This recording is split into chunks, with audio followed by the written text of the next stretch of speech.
Hey guys, this is Daniel Grove. In this video, I'm going to show a really fun technique for animating things with very little effort, but with really cool results. And it's by using keyframe modifiers or F-curve modifiers. So to get started, we got to delete that default cube. No one likes it. Shift C to get my 3D cursor back in the middle. And we're going to add a ring because we're going to use a circular ring kind of as our example for most of these animations so we can really see what they're doing. So with the 3D cursor in the middle, Shift A to add. Let's add a circle. Expand your properties down here. Let's change this vertices to 100. Press enter. S to scale it up. Right there. Tab into edit mode and press the letter F to fill it with one face. Now, with that face still selected, press the letter I for inset and click or press enter to confirm that. Lastly, delete this face right there with the delete key. Face select mode, press A to select all the faces and E to extrude it upwards. There we go. Now we've got a thick ring, kind of like a gyroscope ring, because I love me some gyroscopes. They never gets old making those things. And we're going to use this as our mesh to animate. So I'm also going to delete my camera and my light and just turn off the floor altogether because we don't really need that. Okay, so with our mesh selected, we've got it highlighted with the yellow lines around it. Let's split our UI so that we can have the animation graph on the top. So change this to the graph editor. And this is where we're going to see all the keyframes and animation happening. So again, with our mesh selected, let's go to the object properties and let's animate. Oh, I don't know. Let's just do the Y axis here. And it really depends on what view you're at and what you want. Doesn't really matter in the end, but I'm going to put it to 0. Right click on just the Y axis and click insert single keyframe. So now we've got a keyframe at frame 89, which is totally random. And it's at a value, and it has a value of 0. So if we select a keyframe, we can move it with the letter G. See? So I'm going to move it back to frame 0 by pressing G, X, -89 and enter. There we go. Now our keyframe is at frame 0. It doesn't really matter where it is for what we're doing, but I just wanted you guys to remember that it's at the very beginning of the animation. Now here's where the magic happens. Let's press the letter N.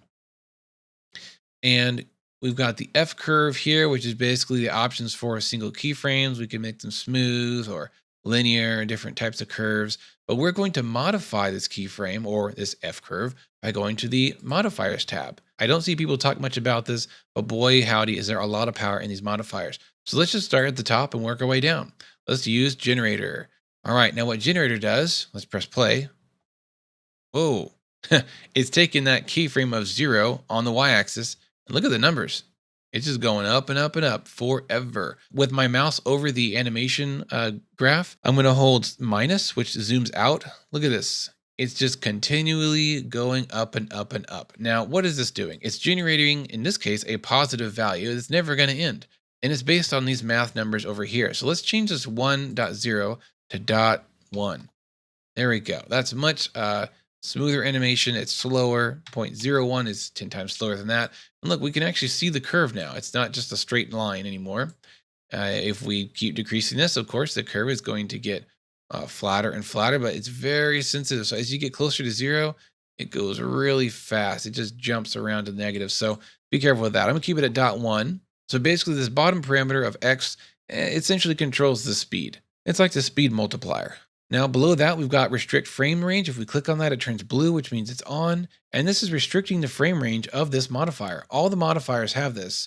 And it's really handy if you only want the modifier to be, active during a certain part of your scene. So we've got a start frame and an end frame, and then an in and an out. So let's play with our start frame. Let's say we want this, generator to start at frame 10 and then end at frame, oops, I turned it off, end at frame 20. There we go. Look at this. We see it. I love this about the animation chart here because it's all visual. So let's start over.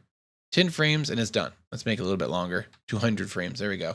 So it's just going to keep on going up. Depending on what my speed is, it's going to continually increase based on, what I set here. And you can see it. Now, look at this. It's kind of jumping. Let me zoom up. Let me zoom out vertically here. It's jumping to that number.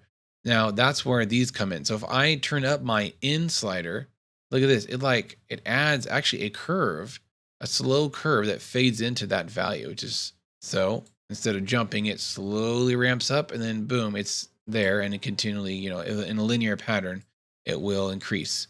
And then similar with the out, let me zoom out a little bit more vertically here. There it is. this will fade down back to 0. Remember, 0 is where the keyframe is.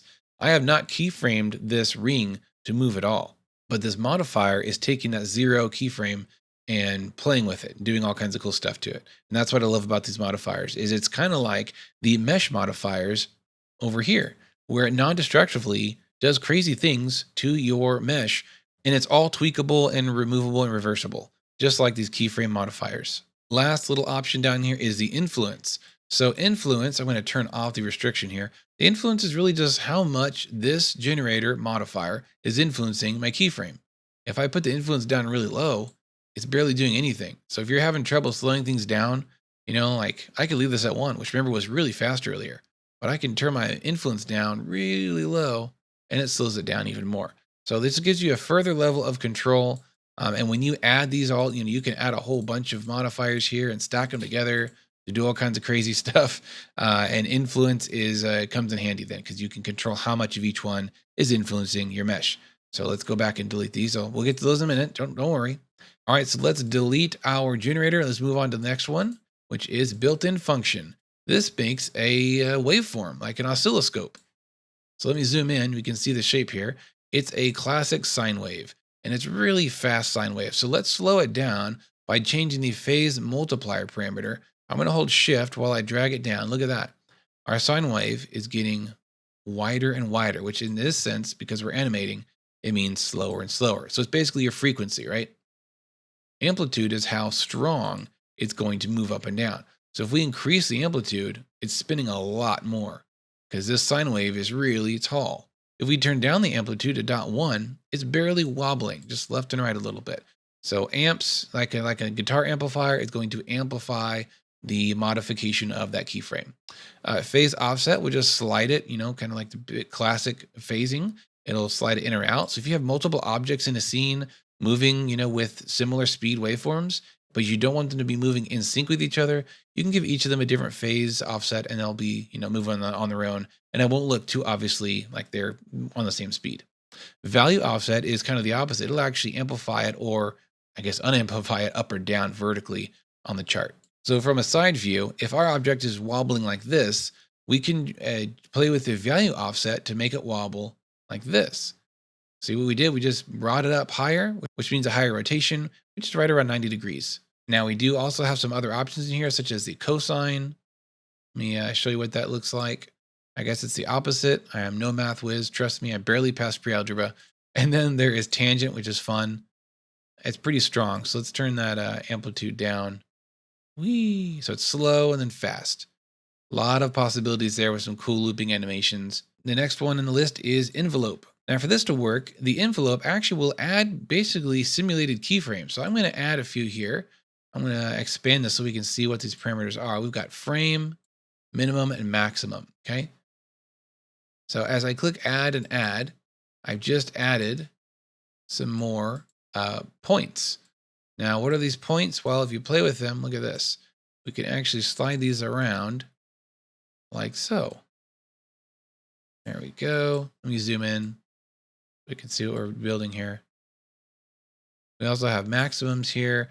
I don't fully understand what scenario you would want to use this in versus traditional keyframing with a linear curve, because you could easily do this with a linear keyframing, but I'm sure there is some use. I don't know yet.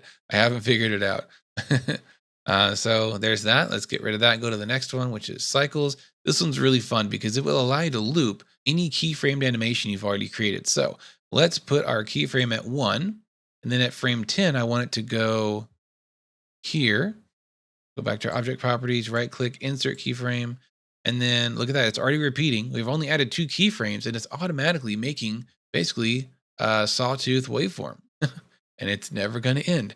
It will literally repeat forever and ever and ever and ever. But I'm not done yet. I'm going to make a more complicated animation by making this rotate here, insert keyframe, and then maybe down here. And then here, you get the point. I'm just making a really random animation and it's going to repeat forever. Now, if I grab this last keyframe, I can make this a seamless loop here because it starts and ends right here, which is basically the same value. So let's like press play. It's doing this really weird wobble here over and over. But wait, there's more. Look at this. We've got a before section and an after. So after means after my little four, what is this? 5 keyframes I've added. So after is from here to the right. We can make it loop or repeat motion only, oh, I don't know, 3 times. After that, it will stop and go back to my first keyframe, which I think is 0. We can also do mirror. So it'll now kind of ping pong back and forth. And again, we can set how many times we want it to loop or put it at 0 to make it forever.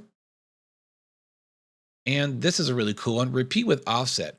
So watch this. My last keyframe, which basically goes back down to where the first keyframe is going to be.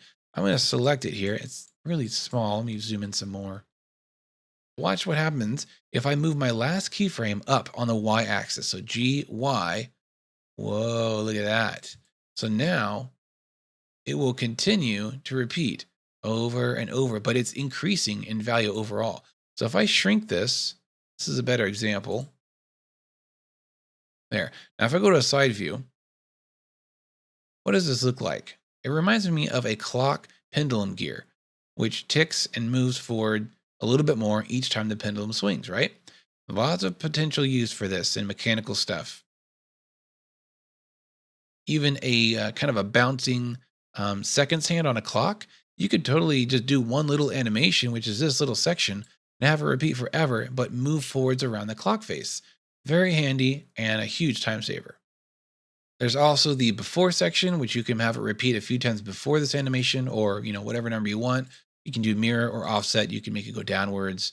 Okay, next modifier on the list is noise. This one's really fun because it's going to take whatever keyframes you've already done and it's going to add noise to the values, which is basically randomization. So I'm going to have a very simple animation here where it's going to rotate up, then it's going to rotate back down. There, okay. Make this a little bit smoother. And it goes back down. Okay. And I'm going to change this endpoint to 120 so it repeats. There we go. Okay, so scale, if we make it a higher number, look what happens.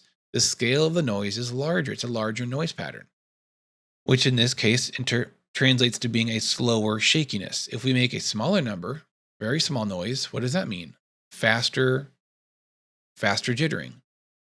Strength is how strong the jitter is. So it's going to shake a lot or just a little bit. If we put it just above 0, it's barely even noticeable. It's just kind of twitching, kind of glitching around. This could be cool for a glitching effect or possibly for a broken, mechanical device like a broken motor or actuator, something kind of trying and struggling to move. Let's increase our strength a little bit and let's slow it down. Now let's delete these keyframes, except for that very first one, because we do have to have at least one keyframe for a modifier to exist.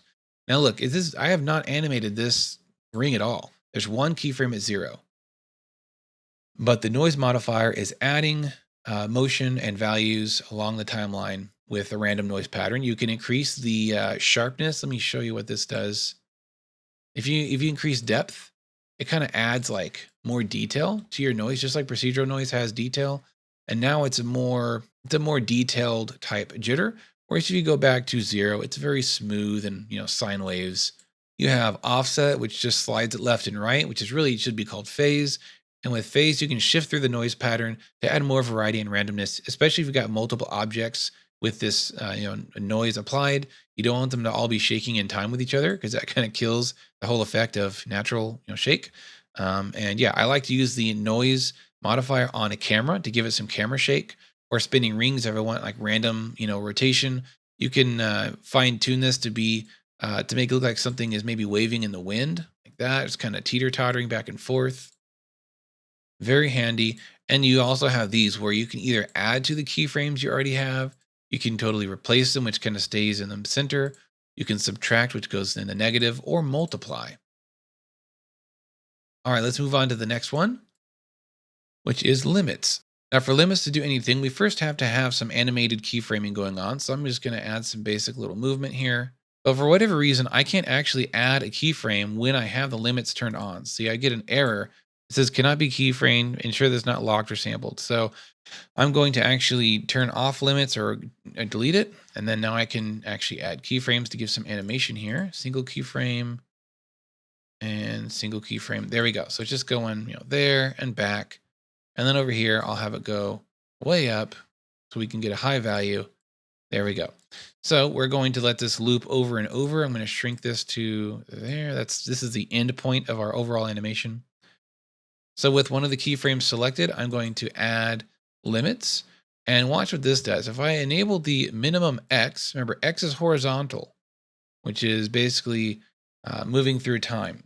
We can make a minimum where it cuts off. And as I keep dragging this up, it's going to basically limit a minimum number for the overall keyframe. There's also a maximum X, which does the reverse. It comes from the future going backwards and limits the keyframe animation. And there's a minimum Y, which is vertical, right? We can limit it like this. Let's turn off these X limits. We can now limit it like this. There's like a floor level where it won't rotate any further down than this number, or a maximum Y where it won't go any higher than the ceiling number right there. Pretty neat. All right, last, and this one is really fun, is the stepped animation. Check this thing out. Now the step size is, I think, how many frames each step is going to take. Now we've got like a cartoon style animation going on, and it's totally automated. I am not animating this myself. I've just added some simple curves here, and the modifier takes care of the rest. So I can put this at 10 to make it really steppy, or 2 to make it maybe a little bit jittery, maybe 3 is a little bit better. Cool. So there's a lot of possibilities. I would love to see like a whole animated scene with maybe the camera is smooth, but everything else is kind of this animated, slower frame rate look. Sort of like the Lego movie. Some of the movements in the Lego movies have that effect where it's kind of cartoon looking. We have an offset where you can kind of shift where the steps happen, forwards or backwards. You have a start frame where you could be, it'll be totally smooth like it used to be at first, and then the start frame happens at 35. You also have an end frame where it'll end at frame 60 or what is that, 58, and then it's smooth again. Very cool. All right, let me show you a few additional features that you need to know about. Let's delete these keyframes. Delete, delete, delete. So now we only have this very first keyframe at frame 1. We're going to add a noise pattern to give it a random rotation. I'm going to make it slower by increasing the scale and stronger by increasing the strength, maybe even slower. Let's increase the length of our animation to really long. There we go, 1,000 frames. Okay, so this is just kind of wobbling around. There we go. We've got some really large waves here, and I want this to do more of a rotation thing here. So there we go. Now, here's this trick. We can copy and paste this modifier to other keyframes. And so you do that by clicking on the little clipboard here. So the up button means copy to clipboard. And now we need to add some more keyframes to animate. So let's go to the X, right click and do single keyframe there. And now we've got this red line here, which is the X parameter. See, what we were working earlier was the Y. This is the X. And then click the down from clipboard button, which is paste. Now we've got the same exact noise pattern on the Y keyframe. Now both X and Y are basically following the same noise pattern, which you may not want. So let's select the Y keyframe, and you can right click on it, and let's play with the phase. Watch this. Look at that. We can see very faintly the red one in the background is the other one we were playing with earlier, and this is the Y. Cool. So now they are not the same. We can even scale them differently. We can make one fast and one slow. Really depends on what you're going for. Totally randomized gyroscope ring. To get real cool, like the animation I showed earlier, we can Shift D to duplicate it, scale it up, and we can make these slower. 100. Where's the other ones? You got to find the keyframes are in different places, makes it a little bit harder. 200. Where's the Z one? Oh, Z is way over here. Randomly close to frame 500. Oh, we never pasted. So paste, make that one really slow. There we go. So let's slow that down because that's just a little much. I'm going to turn up the scale to make it not rotate as fast. Remember, we're increasing the scale of the noise. There we go. So that centering's a little bit slower. See if we can grab the big one. There we go. Pretty cool. Lots of possibilities here with basically what I would consider procedural animation at this point.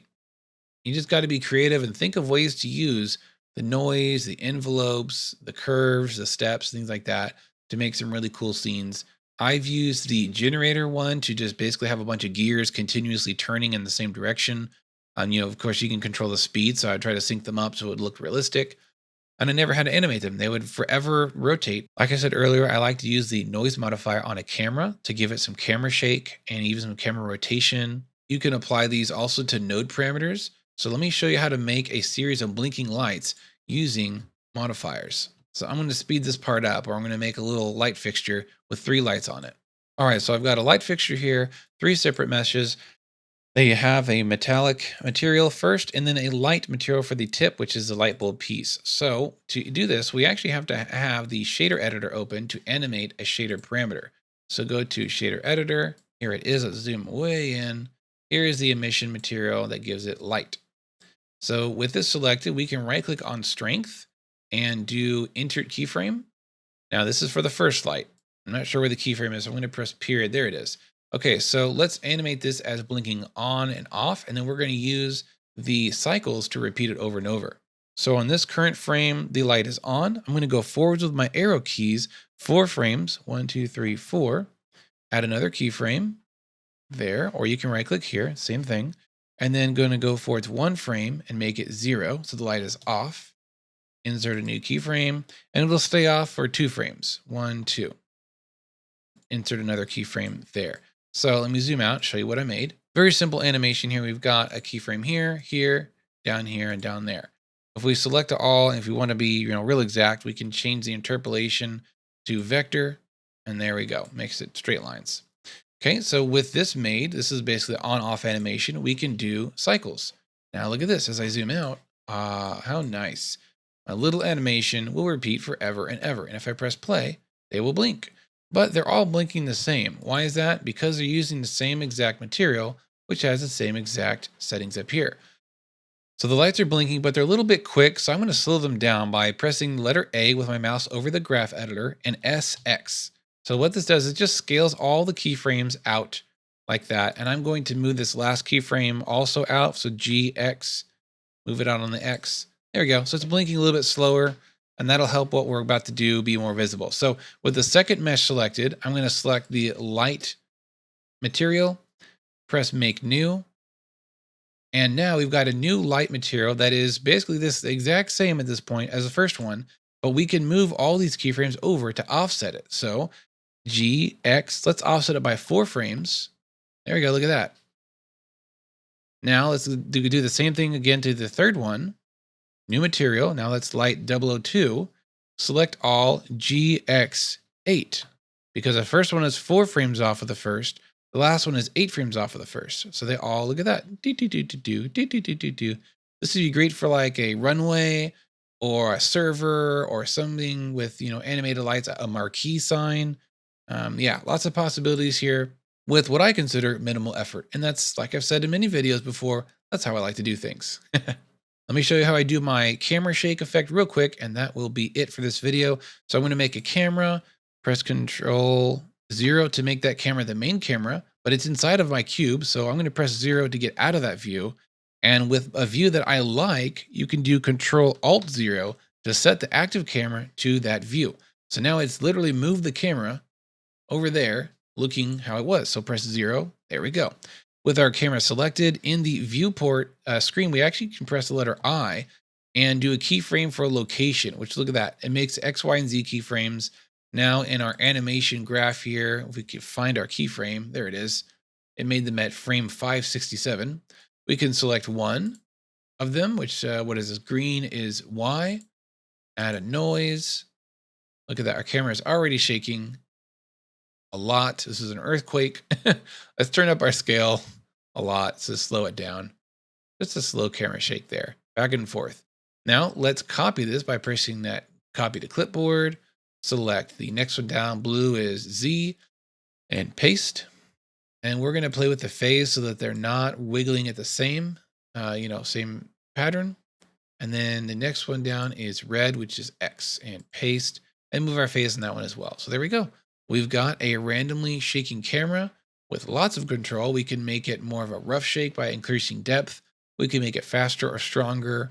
And yeah, lots of possibilities there. You could do this on the rotation as well to kind of make the camera move, turn a little bit. And there you go. I hope you guys enjoyed this video. If you learned something new, please comment down below. Let me know what that was. Be sure to subscribe so you can catch the future videos that are coming.